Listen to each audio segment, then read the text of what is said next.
शेरवाली की जय। जय।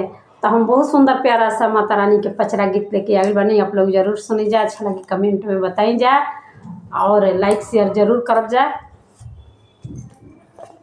अरे नमिये में आइल बाड़ू, नमिये में आइल बाड़ू, मैया हमार हो चरनिया धोआ के जइहा, चरनिया धोआ के जइहा, मैया हमार हो चरनिया धोआ के जइहा, मैया हमार हो चरनिया धोआ के जइहा। गंगा के जलवा मैया लोटा भर के लईनी, गंगा के जलवा मैया लोटा भर के लईनी, ओढ़ौल के माला माला होरिया से मंगवानी, ओढ़ौल के माला माला होरिया से मंगवानी। सारा विधि कैले बानी, सारा विधि कैले बानी, करम पूजा पाठ हो चरनिया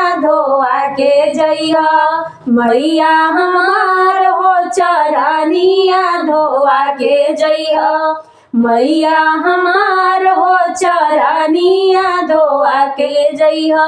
चरना धोआई मैया कुछो नहीं चाही, चरना धोआई मैया कुछो नहीं चाही, असही बनल रहिया, खुशी खुशी बनल रहिया, पूरा परिवार हो चरनिया धोआ के जइहा, मैया हमार हो चरनिया धोआ के जइहा, मैया हमार हो चरनिया धोआ के जइहा। सास ससुर हो खस देवर देवरानी, सास ससुर हो खस देवर देवरानी, ससुरा में खुश रहस ननद हमारी, ससुरा में बनल रहस ननद हमारी।